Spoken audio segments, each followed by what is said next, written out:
Baik. Bismillah walhamdulillah wala haula wala quwata illa billah. Subhanallah walhamdulillah wala ilaha illallah wallahu akbar wala haula wala quwata illa billahil aliyil azim. Walhamdulillah ala kulli halin wassalatu wassalamu ala nabiyyina Muhammadin wa ala alihi wa sahbihi ajmain wa ba'du. Pada kesempatan yang baik ini insyaallah atas karunia Allah kita dimudahkannya pada kesempatan ini untuk melanjutkan kaji kita di Rosat Quraniyah, mengkaji tafsir surat Al-A'raf, ayat-ayat berikutnya. Insya Allah pada kesempatan ini ayat yang ke-26 sampai dengan ayat yang ke-30. Kali memungkinkan ke ayat yang lain, tapi paling tidak di ayat sampai dengan ayat 30 ini. Silakan diperhatikan ayatnya. Ya bani Adam qad anzalna 'alaikum libasan yuwari sawatikum wa rishaw wa libasut taqwa dzalika khair. Dzalika min ayatillahi la'allahum yadhakkarun. Ya bani Adam la yaftinannakumus syaitanu kama akhraja abawaykum minal jannati yanzi'u anhuma libasahuma liyuriyahuma sawatihima innahu yarakum huwa wa qabiluhu min haitsu la tarawnahum inna ja'alna asyayatina awliya'a lilladzina la yu'minun wa idza fa'alu fahishatan qalu wajadna 'alaiha aba'ana wallahu amarna biha qul innallaha ya'muru bil fahsya' ataquluna 'alallahi ma la ta'lamun qul amara rabbi bil qist wa aqimu wujuhakum 'inda kulli masjidin wad'uuhu mukhlishina lahuddin kama bada'akum ta'udun fariqan hada wa fariqan haqqa 'alaihimudh dhalalah innahum ittakhadhu asyayatina awliya'a min dunillahi wa yahsabuna annahum muhtadun. Kurang lebih terjemahannya adalah, ya Bani Adam, sungguh telah kami turunkan kepada engkau, kepada kalian berdua khususnya, pakaian yang menutupi aurat kalian, warisha, dan pakaian yang berfungsi sebagai perhiasan.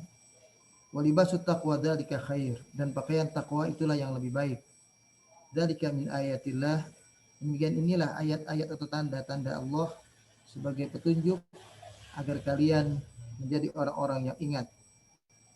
Agar kita semua, ya, la'allahum, kita semua, mereka ini menjadi orang-orang yang ingat dengan petunjuk ini. Ya Bani Adam, wahai anak cucu Adam, sekali-kali janganlah fitnah, tipu daya, maksudnya fitnah di sini tipu daya dari setan yang suka membujuk rayu ini, ya, membuat kalian terkena fitnah tersebut atau tertipu, sebagaimana telah setan lakukan kepada kakek moyang kita, yaitu Nabi Adam, sehingga mereka berdua keluar dari surga, ya, di mana setan menggoda keduanya, sehingga akhirnya keduanya melepas, terbuka aurat keduanya, ya, sehingga akhirnya nampaklah aurat mereka pada saat itu. Memang setan ini bukan makhluk yang biasa, dia adalah makhluk yang punya kekuatan tersendiri, dirinya dan pengikutnya, kabilahnya semuanya melawan kita ini atau menggoda kita ini dari sebuah tempat yang mereka bisa melihat kita, tapi kita tidak bisa melihat mereka. Sesungguhnya kami telah jadikan setan-setan ini semua sebagai pelindung bagi orang-orang yang tidak beriman. Jadi yang menjaga, yang melindungi, yang memimpin, yang mengarahkan orang-orang yang tidak beriman.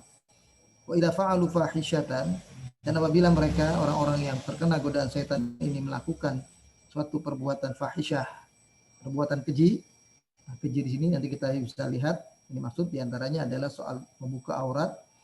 Qalu, mereka selalu beralasan dengan mengatakan wajadna 'alaiha aba'ana, bahwa kami telah mendapati orang-orang tua kami melakukan hal yang seperti ini. Jadi buat kami bukanlah perkara fahisyah, bukan perkara yang perbuatan keji. Wallahu amara nabiy, bahkan Allah memerintahkan kami melakukan ini semua. Wa idza fa'alu fahishatan qalu, dan apabila mereka melakukan tadi ya qul innallaha ya'mur la ya'muru bil fahsya, katakanlah wahai Muhammad bahwa sesungguhnya Allah tidaklah memerintahkan ya hal yang keji semacam ini. Ataquluna 'alallahi ma la ta'lamun, apakah kalian mengatakan apa yang tidak kalian ketahui, yang itu tidak diajarkan oleh Allah dan Rasulnya. Qul amara rabbi bil qist, katakanlah wahai Muhammad bahwa yang diperintahkan kepadaku ini adalah justru al-qist, yaitu bersikap adil, berbuat adil.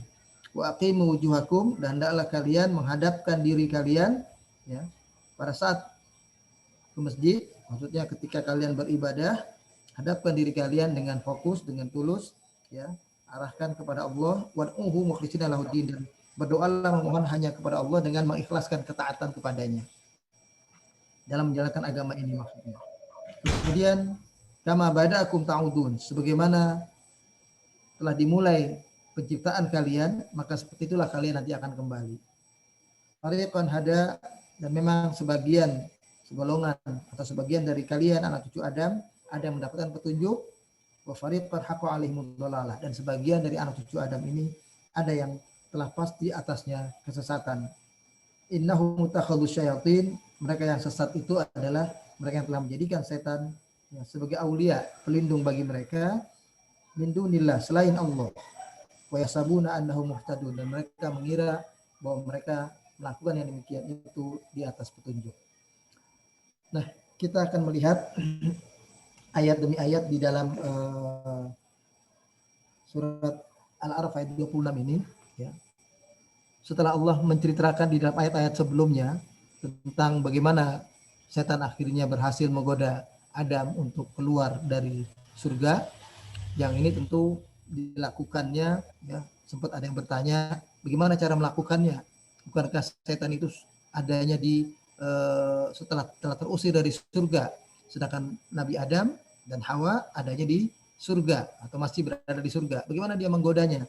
Nah, ini urusan yang banyak kajian para ulama tafsir ya, diantaranya ada yang mengatakan setan ketika di dunia itu pada saat itu berkesempatan untuk bisa menggoda Adam masuk kembali ke dalam surga dalam bentuk, ada yang mengatakan dalam bentuk seekor ular ya, ada yang mengatakan dia menyamar, dan akhirnya sampai terlepas dari itu semua, yang dimaksud di sini adalah ucapan godaannya itulah yang sampai kepada Nabi Adam. Apakah dirinya sampai ke dalamnya, itu adalah sesuatu yang wallahu a'lam bishawab, dan memang para ulama masih mengkaji persoalan itu. Yang jelas kalau saat ini setan ya, artinya golongan jin ya, pengikut-pengikut setan berikutnya pada zaman saat ini atau di dunia ini, kalau mereka ingin sampai ke surga atau bahkan ingin ke langit saja melihat kondisi kehidupan di sana, Allah sudah tidak mengizinkan mereka bisa sampai ke sana. Itu diterangkan di dalam Al-Quran di ayat yang ke-17 ya. Itu bahwasanya mereka tidak bisa akan sampai ke sana ya. Itu bukan ayat itu 16, tapi maksud saya di dalam ayat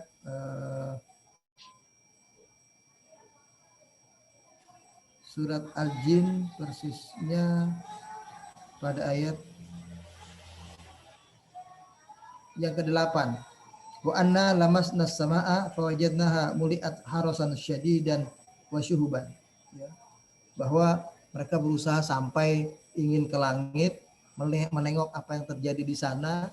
Karena sudah lama mereka meninggalkan kehidupan langit. Yang di dalam di sana ada surga yang dimaksud tentunya. Ya. Tapi langit itu apakah langit yang kita nampak sekarang ini? Apakah langit itu adalah langit yang merupakan tempat yang sampai kepada Sidratul Muntaha, sebagaimana yang Nabi sampai pada waktu beliau Mi'raj? Ya, yang berarti bukan langit yang nampak kita ini, karena itu baru lapis yang pertama atau yang awal. Nah, di situ dikatakan di dalam ayat ini di surah Al-Jin ayat yang ke-8 bahwa setan tidak bisa sampai ke sana. Kenapa? Karena di langit-langit itu ada pengawal-pengawal yang menghalangi mereka, bahkan dengan kesiapan, ya, diibaratkan ada panah-panah yang siap dilontarkan untuk menghancurkan jin-jin yang akan berusaha menembus naik ke langit untuk melihat kembali kehidupan di dalam surga. Ya. Jadi adapun dalam konteks kisah Nabi Adam ini itu adalah kisah yang sekali itulah dia berkesempatan dengan izin Allah untuk menggoda Adam. Setelah itu dia tidak bisa lagi sudah sampai ke sana. Dan bahkan malaikat pun sudah katakanlah hanya tertentu bisa sampai ke Sidratul Muntaha yang bertemu dengan Allah berdialog langsung.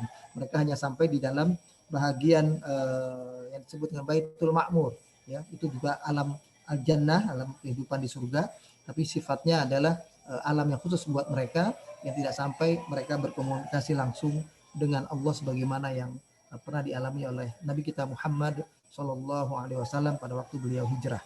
Nah, selanjutnya setelah setan maksud saya menggoda Adam ini dan berhasil, ya, yang akhirnya disebutkan di sana hatta akala minas syajarah. Nah, ini para ulama tafsir cukup mengatakan hatta akala minas syajarah, sehingga sampai keduanya memakan apa yang ada dalam pohon itu. Nah, itu.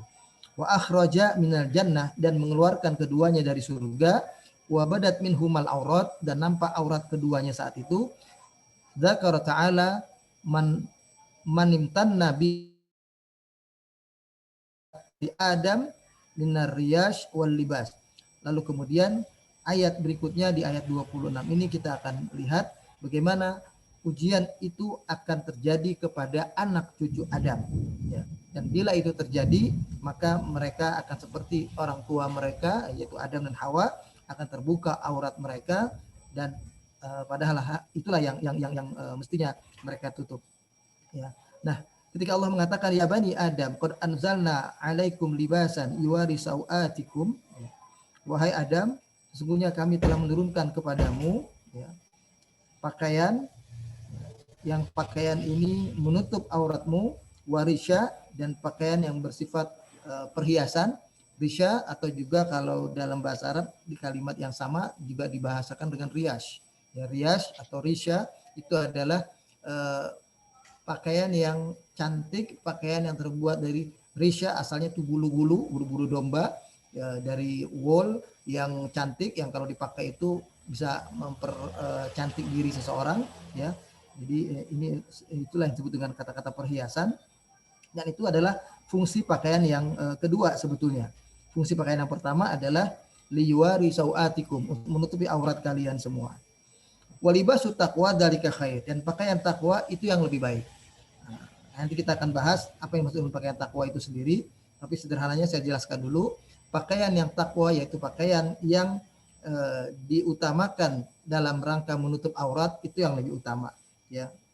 Bukan berarti untuk keindahan ditiadakan.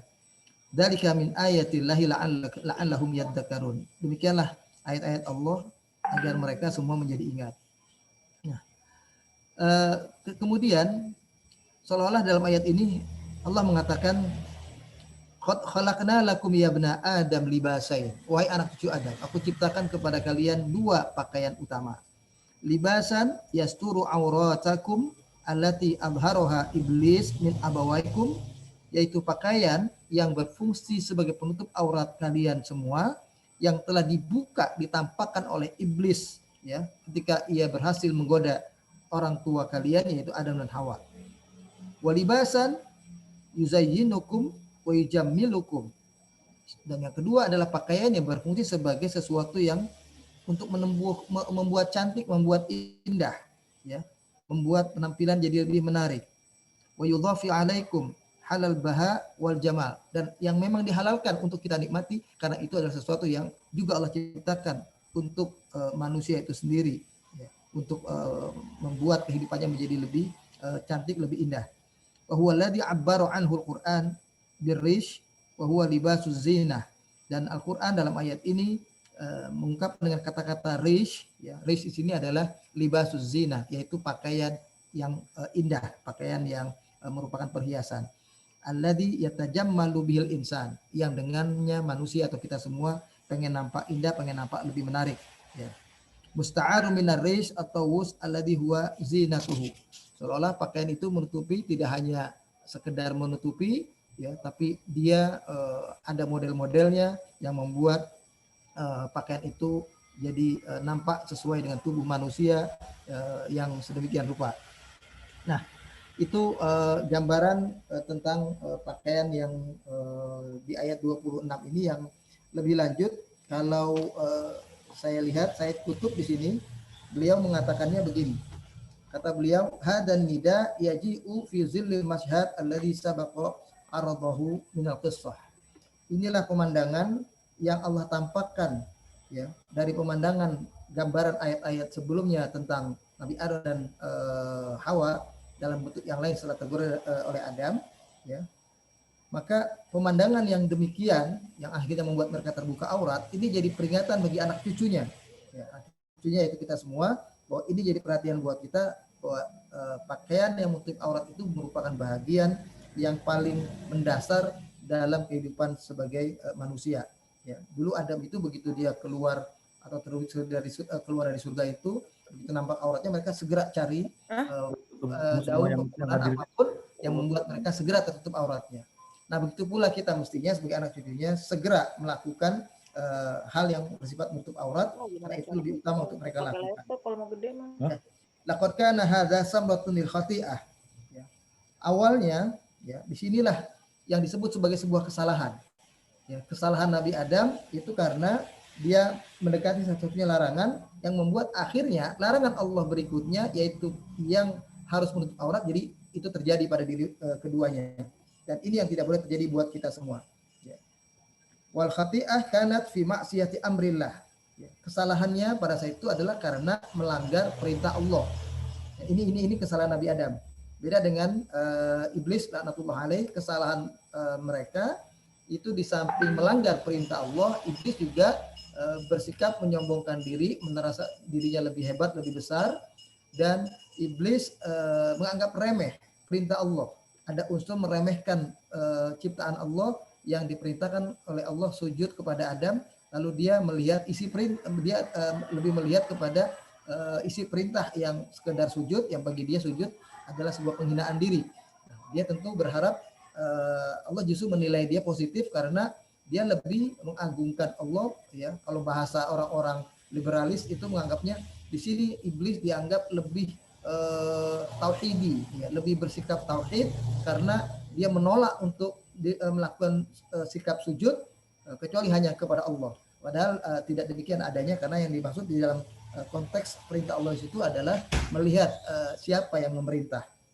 Karena itu perintah Allah, maka apapun kita lakukan. Sebagaimana dalam sebuah hadis disebutkan, lau amaroni Allahu an yasjudal mar'u li ahadin, seandainya Allah boleh memerintahkan aku supaya memerintahkan manusia sujud kepada yang lain, jadi artinya manusia sujud kepada makhluk yang lain, ya, la amar nisa, maka aku akan perintahkan istri-istri, perempuan-perempuan, an yasjudna li zaujiha, agar perempuan-perempuan ini sujud kepada suaminya.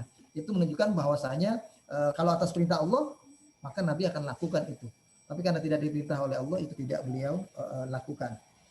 Kemudian di dalam ayat ini juga seolah-olah Allah mengatakan begini, kata Said Qutb, ya bani Adam qad anzalna alaikum libasan wa yuwari sawatikum warisha kadzalika yudhkaruhuna libasut taqwa wa yasifuhu bi annahu khair. Ya. Ini Allah ungkapkan di sini pakaian yang menutup aurat itu dengan istilah lain, yaitu libasut taqwa, pakaian takwa. Nah, ini menunjukkan bahwa pakaian dalam fungsinya sebagai penutup aurat itu yang lebih utama. Ya. Sekali lagi, pakaian dalam fungsinya sebagai penutup aurat itu yang lebih utama. Ya, tanpa menafikan kebolehan untuk menggunakan pakaian dalam bentuk yang lain, yaitu untuk keindahan. Ya. Jadi dasarnya itu saja penutup aurat yang utamanya. Inilah kata-kata walibasut taqwa dzalika khair. Nah, kemudian ada salah seorang ulama, Abdurrahman bin Aslam, ya, dalam tafsir Hizbul Quran ini dikutip oleh Said Qutb, beliau katakan begini, yattaqiyallahu fayuwari auratahu fadzalika libasut taqwa. Ya. Fa hunaka tulazimu baina sara'illah al-libas sitril aurat wa zinah. wa bainat taqwa.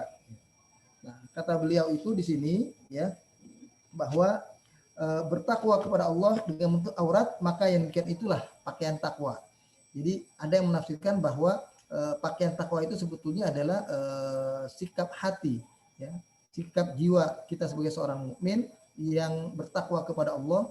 Nah, maka memunculkan kita ketika akan berpakaian, maka pakaian yang aurat itulah yang dipilih utama atau pertama kali, ya. Nah, di sini menurut Abdurrahman bin Aslam ini terdapat kesesuaian dalam soal syariat tentang pakaian untuk aurat ini, ya, ya dengan kata-kata takwa. Memang keduanya adalah pakaian, ya. Yang satu penutup aurat, ya. Nah, kata beliau pakaian takwa di sini punya pengertian yang satu menutup aurat itu yang bersumber dari hati, ya. Jadi dia adalah menutup aurat hati dan menghiasinya. Dan yang satu adalah menutup aurat fisik, ya, yang menghiasi bentuk fisik. Ya. Maka ketika seseorang memilih pakaian takwa, sesungguhnya dia telah berpakaian pakaian yang menutupi hatinya supaya nampak lebih suci di hadapan Allah, dan dia menutupi fisiknya sebagai dasar bagian-bagian terpenting yang memang harus tutup untuk kehormatan diri mereka. Di samping tadi pakaian yang zina itu diperbolehkan. Nah, saya ingin mengajak kita melihat keterangan-keterangan para ulama-ulama yang lain terkait dengan persoalan ini, ya, yang insya Allah mungkin bisa menjadi tambahan referensi buat kita dari beberapa tafsir Al-Maraghi yang sempat saya sudah tuliskan di sini, ya. Ini beliau katakan begini. Kan itu adalah anugerah. Jadi merupakan wihbatullah kata beliau, ya, anugerah Allah, ya. Yang ini bermacam-macam, ya, bentuknya, ya. Tapi kedua bentuk pakaian yang disebutkan dalam ayat Al-Qur'an di ayat ini itu adalah bentuk utama dari fungsi pakaian, ya. Jadi pakaian dari fungsinya yang paling rendah sampai yang paling tinggi, ya. Nah, itu disebutkan di dalam ayat ini. Nah, maka ketika Allah mengatakan kalimat diturunkan dari langit, kata beliau anzalna minas sama, menurut Al-Maraghi, ya, yang diturunkan dari Allah dari asalnya adalah bahan-bahan itu sendiri. Dari bahan yang berupa kapas, ya, lalu berubah jadi wool, bulu sutra, lalu dari bulu-bulu kulit binatang dan lainnya yang dibutuhkan manusia baik dalam mengatasi keadaan alamiah mereka ketika musim dingin dan seterusnya, tapi lebih lanjut ia akan menjadi perhiasan. Ya.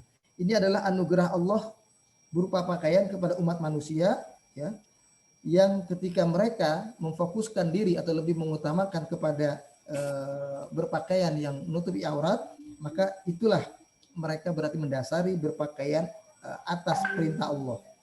Nah, inilah yang lebih disukai oleh Allah. Itu yang disebut dengan kalimat dzalika walibasut taqwa dzalika khair. Pakaian takwa itulah yang lebih baik. Kemudian Ibnu Katsir mengatakan begini, para mufassir berikhtilaf memang dalam perkara ini. Ya.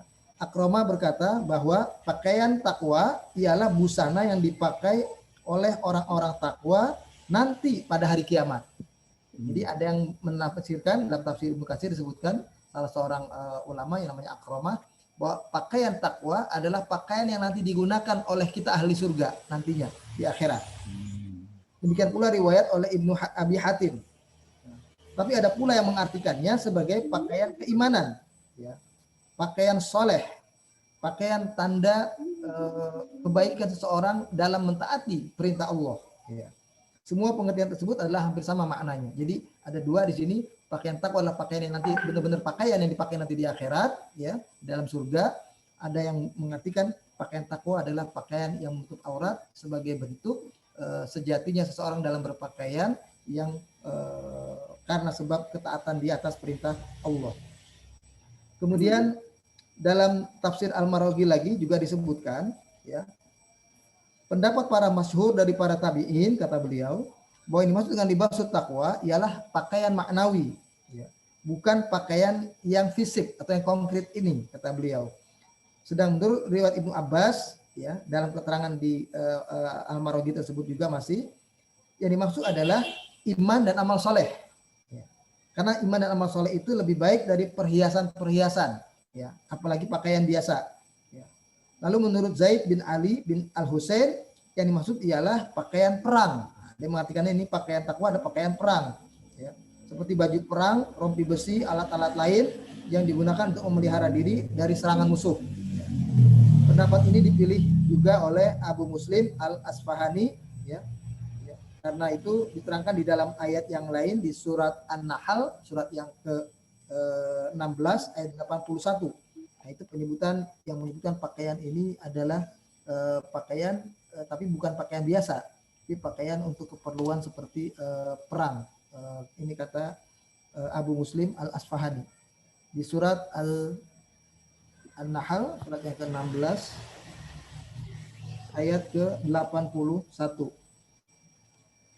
Nah, itu di situ disebutkan, ya, kalau bisa lihat, wallahu ja'ala lakum mimma khalaqa dhilalan wa ja'ala lakum minal jibali aknanan wa ja'ala lakum sarabila taqikumul harra wa sarabila taqikum ba'sakum kadzalika yutimmu ni'matahu 'alaikum la'allakum tuslimun.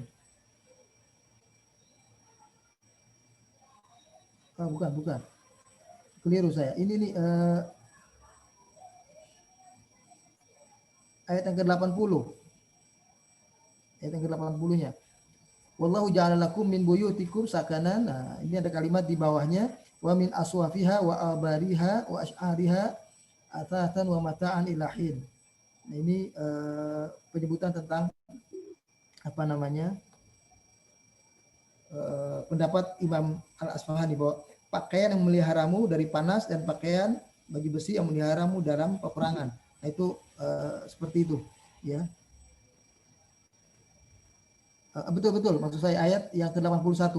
Jadi taqikum, nah, menjaga kamu minal har, taqikumul harra wasarabila taqikum ba'sakum, dan pakaian-pakaian yang membuat kalian terjaga dari sesuatu yang menyulitkan, yang membuat kalian jatuh, kalian sakit, kalian khawatir ada halangan. Nah, itu seperti itu. Itulah pendapat Al-Asfahani. Kemudian Ibnu Katsir dalam kaitannya dengan ayat ini juga beliau katakan Allah mengingatkan manusia akan nikmatnya saat mensyariatkan pakaian dan saat menjelaskan tentang hal menutup aurat ini agar tidak sama manusia dengan hewan atau binatang yang bertelanjang yang tidak menutup aurat.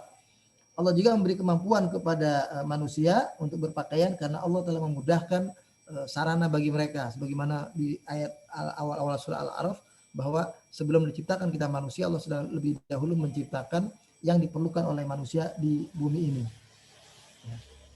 Nah, ini menunjukkan bahwa memang dalam hal ini masalah libas taqwa ini kajiannya yang pokok adalah pakaian yang menutupi aurat. Meskipun ada kajian yang lain yang mengatakan pakaian takwa adalah berarti keimanan itu sendiri, ketakwaan itu sendiri kepada Allah. Ada juga mengartikan ini adalah pakaian spesial khusus yang nanti akan digunakan oleh kita ketika berada di surga. Yang jelas pendapat para ulama dalam kaitan dengan masalah pakaian di sini, penutup aurat adalah fungsi pakaian yang utama. Adapun keindahan adalah fungsi pakaian yang berikutnya. Kemudian di ayat yang ke-27, ini yang kita perlu lihat juga, Allah katakan wahai anak Adam.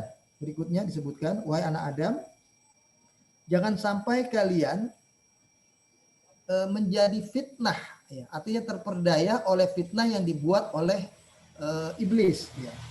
Di sini bahasanya setan, karena untuk urusan tipu daya, urusan untuk bujuk rayu, urusan untuk tipu menipu, itu adalah fungsi makhluk jin yang berkarakteristik sebagai makhluk yang menggoda. Itu makanya dia disebut dengan setan. Jadi sifatnya adalah disebut setan di sini, sebagaimana setan ini telah mengeluarkan kedua orang tua kalian dari surga. Jadi diingatkan kita ini dalam Allah mengingatkan kita tentang sebuah larangan, ya. Kita diingatkan kembali dengan peristiwa Nabi Adam supaya kita itu jangan sampai mengulang kesalahan yang pernah terjadi pada orang tua kita terdahulu. Itu maksudnya begitu. bahwa setan itu adalah musuh yang nyata bagi kalian. Seolah begitu. Dan dibuktikan bahwasanya akibat digoda oleh setan itu akhirnya Nabi Adam keluar dari surga, dan begitu keluar dari surga terbuka auratnya. Ya. Innahu yarakum. Nah, ini supaya kita ingat, setan itu punya spesialisasi yang kita tidak miliki. Ya. Dia bisa melihat kita, jadi dia dan kelompoknya dan kabilahnya, dia dan pengikut-pengikutnya, jadi tidak sendirian. Setan menggoda kita tuh banyak.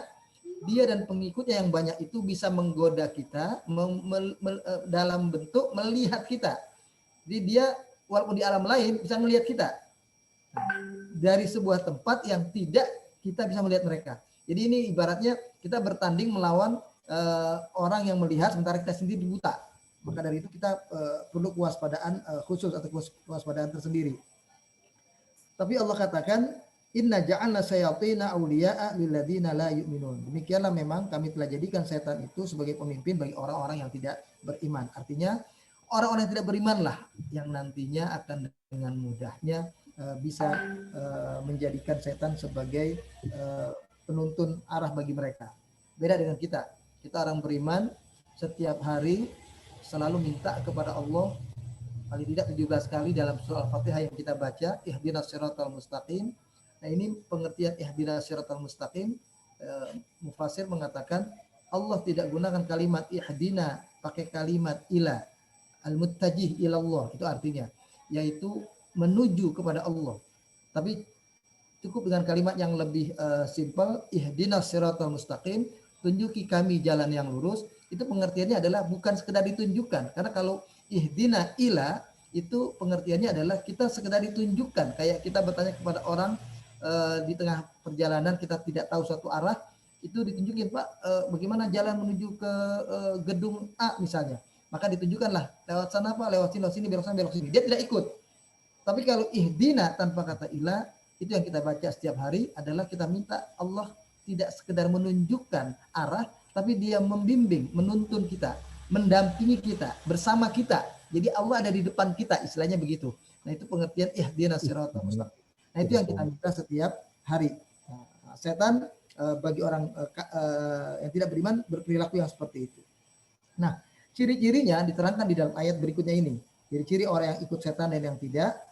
Wa idza fa'alu fahisyatan, orang-orang yang mengikuti setan itu di ayat ke-28, kalau mereka melakukan suatu perbuatan fahisyah, perbuatan keji, dan salah satu contoh perbuatan keji yang dimaksud di sini adalah perbuatan membuka aurat.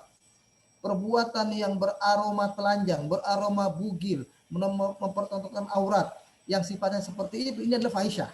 Jadi segala bentuk perbuatan yang mengarah kepada pornografi, porno aksi semacam itu, itulah yang disebut dengan fahisyah. Makanya perbuatan zina itu disebut jelas-jelas dalam ayat Al-Quran, innahu kana fahisyah. Nah, disebut itu di dalam surat Al-Isra, ya, surat yang ke-17, ketika Allah memerintahkan atau melarang kita untuk tidak berbuat zina di ayat 32, wala taqrabuz zina, ya, innahu kana fahisyatan wa sa'a sabila. Disebutnya kalimatnya sama. Jangan kalian mendekati perbuatan zina, karena perbuatan zina itu adalah perbuatan fahisyah, perbuatan keji. Perbuatan keji itu pengertiannya bukan sekedar perbuatan dosa biasa, bukan maksiat biasa, tapi perbuatan maksiat yang memalukan, maksiat yang menggambarkan orang yang tidak tahu bersyukur, maksiat yang menggambarkan orang yang tidak punya rasa malu, maksiat yang menggambarkan orang yang tidak punya kepedulian kepada lingkungan. Itu adalah fahisyah. Jadi dimensinya lebih luas dari sekedar maksiat, kita katakanlah sekedar melakukan kesalahan yang sederhana. Nah, itu makanya disebut dengan fahisyah. Jadi perbuatan yang berkaitan dengan urusan aurat ini itu adalah perbuatan dengan perbuatan fahisyah, ya. Nah, kemudian kalau kita lihat di sini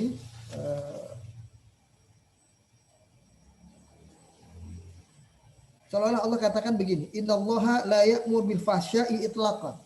Allah Subhanahu wa taala pokoknya tidak memerintahkan kepada kita manusia, siapapun kita anak cucu Adam, ya, dilarang untuk berbuat fahisyah secara mutlak. Wal fahisyah, dan fahisyah itu adalah kullu ma yafhashu au yatajawazul hadda. Segala sesuatu yang melampaui batas yang sudah ditentukan. Ya. Batas aurat itu adalah aurat dari pusar sampai lutut buat laki-laki misalnya. Ya, ada bagi perempuan seluruh badannya kecuali wajah dan pergelangan tangan misalnya. Ya. Wal ara min hadhil fahisyah, dan bertelanjang ya, atau tidak terbuka aurat itu adalah bagian dari fahisyah. Fallahu la ya'muru bihi. Allah tidak memerintahkan kita untuk melakukan membuka aurat. Wa kaifa ya'murullahu bil i'tida' an hududih wal mukhalafatu an amrihi bisitri wal haya'i wat taqwa. Ya. Bagaimana mungkin terjadi Allah perintahkan kepada seseorang untuk melampaui batas yang sudah dia tentukannya sendiri, yang Allah tentukan sendiri. Maka ini melawan atau bertentangan dengan perintahnya yang utama, ya, untuk kita menutup aurat, dan bagian dari kita menutupi rasa malu, dan itulah sikap orang-orang yang bertakwa. Ya. Nah ini yang di dalam pengertian ayat yang ke-28 ini, ya. Wa idza fa'alu fahisyatan qalu wajadna 'alaihi aba'ana. Nah ini anehnya, di sini digambarkan bahwa orang-orang yang berbuat fahisyah ini selalu beralasan, ya, mereka mengikuti ini semua karena mereka mendapati orang-orang tua mereka terdahulu melakukan hal yang sama seperti mereka. Ya. Mereka melakukan perbuatan membuka aurat ini karena sebab orang-orang tua mereka. Padahal kalau mau jujur, orang-orang tua mereka, berarti orang tua yang asal sekali adalah Nabi Adam. Nabi Adam memerintahkan kita untuk menutup aurat. Nah itu berbeda. Nah ini mereka suka beralasan, kan dulu seperti itu orang tua kita, artinya kakek moyang mereka. Ataquluna 'alallahi ma la ta'lamun, apakah kalian berani mengatakan kepada Allah apa yang kalian tidak ketahui? Maksudnya adalah justru nenek moyang kalian yang paling awal yang sebenarnya memerintahkan kita untuk menutup aurat. Dan itu yang dilakukan oleh keduanya. Begitu keduanya langsung berada di bumi, ya, ketika mereka dalam keadaan telanjang, segera mencari dedaunan untuk menutupi tubuh mereka. Jadi tidak benar alasan orang-orang yang berbuat fahisyah semacam itu. Nah, ini di dalam ayat ke-28 itu digambarkan seperti itu. Kemudian di ayat 29. Ayat 29 Allah katakan, ya, qul, katakanlah wahai Muhammad kepada umatmu, amara rabbi bil qisti, yang Allah perintahkan itu adalah keadilan. Keadilan itu artinya, ya, jauh dari sikap-sikap fahisyah tadi. Bersikap yang logik, bersikap yang proporsional, itulah al-qisti sebetulnya. Jadi ketika kita mengikuti perintah, ketika kita menutupi aurat ini, lalu ini kita sandarkan karena kita tahu dulu kakek moyang kita Nabi Adam juga melakukan hal serupa, dan itulah perintah yang pertama diperintahkan Allah kepada beliau berdua, dan itulah yang menjadi sebab terjadi terbuka aurat mereka karena mereka melanggar larangan Allah itu. Maka itu bagi Nabi, itu bagi kita mestinya itu karena mencontoh perbuatan Nabi Adam, dan itu merupakan istilahnya yang disebut al-qisti. Jadi perbuatan yang paling pas, yang paling proporsional, karena kita ngikutin apa yang Allah inginkan, sebagaimana yang Allah inginkan sebetulnya ada pada Nabi Adam alaihissalam. Ya. Wa aqimu wujuhakum inda kulli masjid. Ya. Dan hendaklah kalian, ya, menegakkan diri kalian. Wujuhakum ini maksudnya adalah diri kita, jadi bukan sekedar wajah saja. Jadi seolah-olah Allah mengatakan begini, ya, hada ma amarallahu bihi. Ini adalah perintah Allah soal menutup aurat ini, soal kita meniadakan segala ajakan-ajakan yang bersifat membuka aurat, ya, pornografi, porno aksi dan semacamnya. Wa huwa yudadu ma hum alaihi, karena itu bertentangan dengan asal muasal mereka diciptakan. Ya. Jadi nggak sesuai dengan fitrah manusia yang mestinya ada rasa malu kalau auratnya terbuka. Yudadu atiba'uhum li'abaihim wali syara'i, itu bertentangan dengan kalau mereka ingin dianggap mengikuti orang tua mereka yang asal, yaitu Nabi Adam. wali syara'i, dan bertentangan dengan syariat itu sendiri. Allati wada'aha lahum ibadi mithlihim, ya, yang Allah telah menjadikan mereka berpakaian semacam itu untuk hamba-hamba yang seperti itu. Jadi hamba-hamba siapapun dari kita manusia maupun hamba-hamba yang sebelum kita, semuanya sama. Ya. Ma'a da'wahum annallaha amarahum biha. Ya. Jadi kekeliruan kalau mereka menganggap justru Allah yang memerintahkan mereka untuk membuka aurat. Ini bertentangan dengan apa yang menjadi sifat-sifat manusia yang utama. Itu begitu. Nah, kemudian ketika Allah mengatakan di dalam ayat kalimat selanjutnya begini, inda kulli masjidin. Nah, ini maksudnya adalah ketika kalian akan bersujud, akan ke tempat ibadah. Maksudnya adalah ketika khususnya kita mau beribadah, nah ini jangan sampai ini yang terlupakan. Jadi menutup fungsi pakaian untuk aurat yang utama itu terutama ketika kita dalam rangka melakukan ibadah kita kepada Allah. Wad'uhu mukhlishina lahuddin, dan berdoalah selalu memohon kepada Allah dengan mengikhlaskan ketaatan kepadanya. Ini kata-kata mukhlishina lahuddin ini supaya kita tidak sampai tergoda oleh iblis, ya, setan, ya, laknatullah alaih, yang memang tidak bisa menggoda kita anak cucu Adam kalau kita dalam keadaan mukhlas, ya, diikhlaskan oleh Allah. Yang itu kita perjuangkan untuk dari awal-awal melakukan apapun dalam bentuk ibadah ini semata-mata demi mengharapkan keridhaannya. Kama bada'akum ta'udun.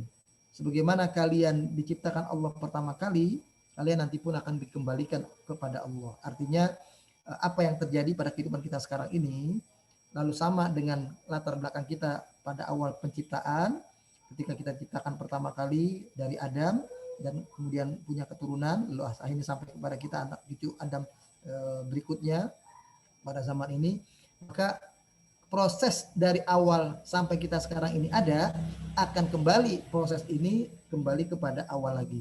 Itu ta'udun itu maksudnya kembali lagi semuanya seperti semula.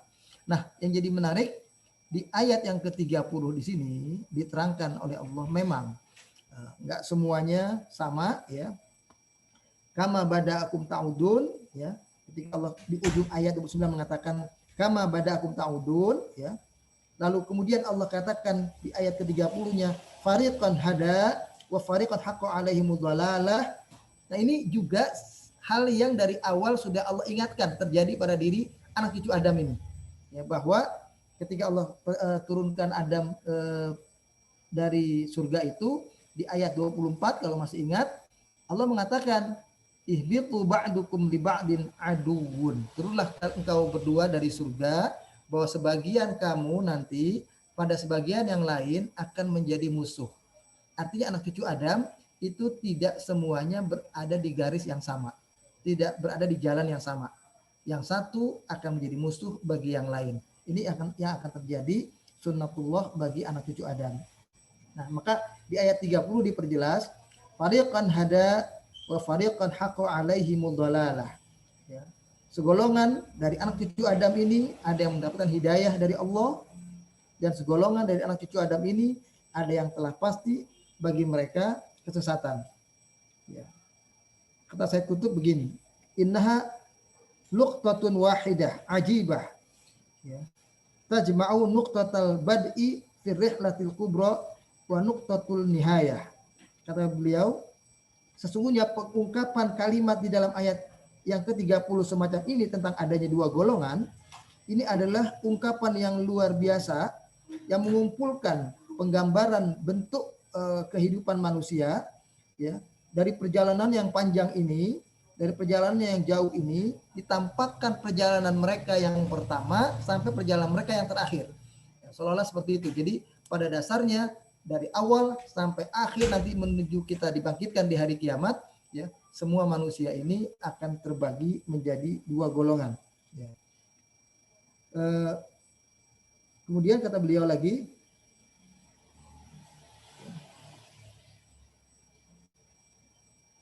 waqad bada'u ar-rihlah fariqain, ya, bahwa telah berlaku perjalanan dari sejak awal itu perjalanan dua golongan ini. Ya. Artinya sunatullah tentang adanya dua golongan umat manusia ini. Adam wa zaujuhu, ya, Nabi Adam dan istrinya, wa syaitan wa qabiluhu, dan setan dengan kabilahnya, dengan golongan atau pengikutnya. Kadzalika sayaudun. Inilah yang akan nanti segera akan kembali. Jadi keadaan yang pernah terjadi di alam kehidupan waktu Nabi Adam dan setan pada waktu penciptaan pertama itu akan kembali terjadi pada zaman-zaman kehidupan umat manusia di akhir zaman seperti kita sekarang ini. Atau i'un sayauduna, ya, fariqan ma'a abihim Adam, ya. Orang-orang yang taat kepada Allah, orang-orang yang kembali kepada Allah itu akan berada dalam golongan kelompok, ya, seperti yang pernah ada pada orang tua mereka yaitu Adam dan wa ummihim, bapak mereka Adam, wa ummihim, dan ibu mereka Hawa. Al-muslimin al-mu'minin billahi al-muttabi amrillah.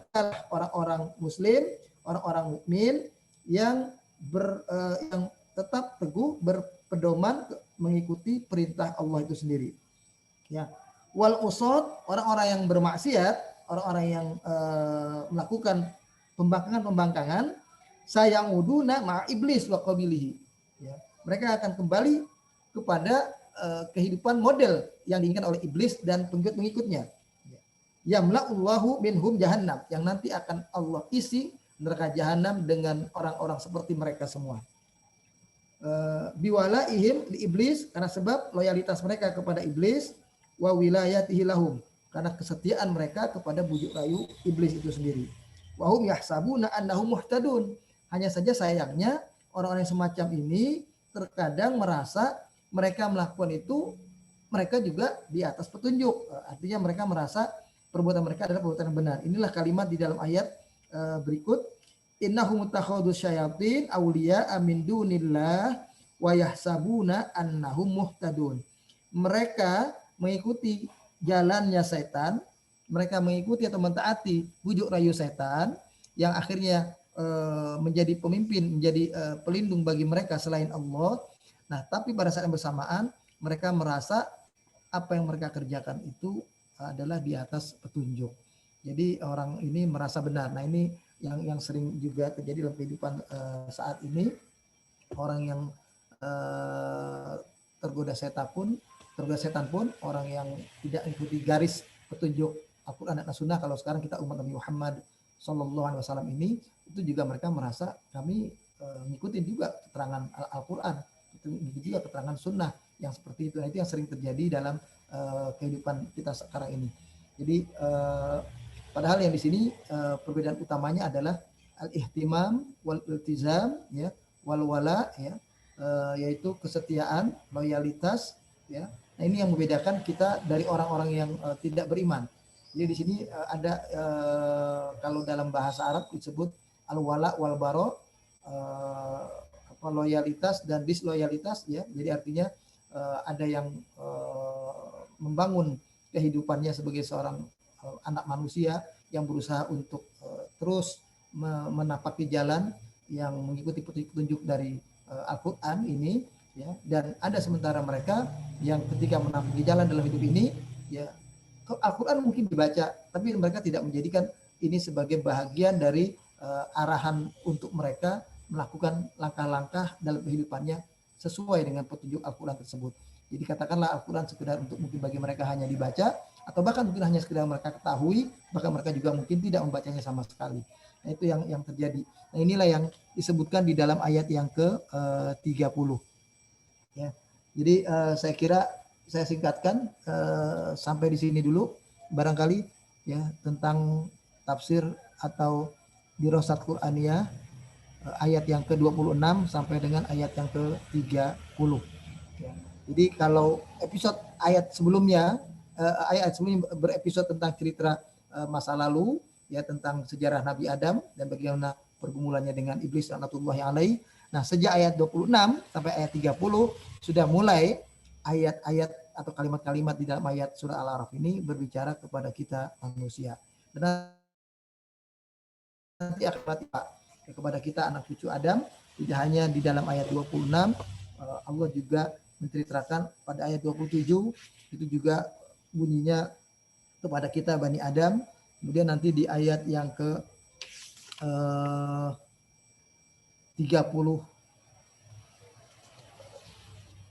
ayat yang ke ini juga apa namanya?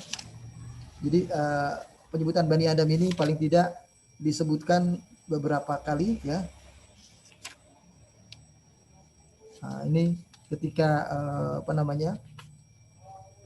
Memerintahkan kita untuk supaya sebelum tidak mengikuti bujuk rayu setan ya. Kemudian nah ini ya yang maksud saya yang pertama ketika disebutkan di ayat 26 ya Bani Adam qad anzalna alaikum libasan dalam konteks aurat ya, disebutkan kita sebagai anak cucu Adam sudah mulai dapat arahan di situ. Di ayat 26 sudah mulai dapat arahan yang kedua, anak cucu Adam jangan sampai kalian tergoda bujuk rayu setan. Dan nanti insya Allah pada ayat yang ke 30 kalau tidak salah sebentar. Saya lihat di dalam ayat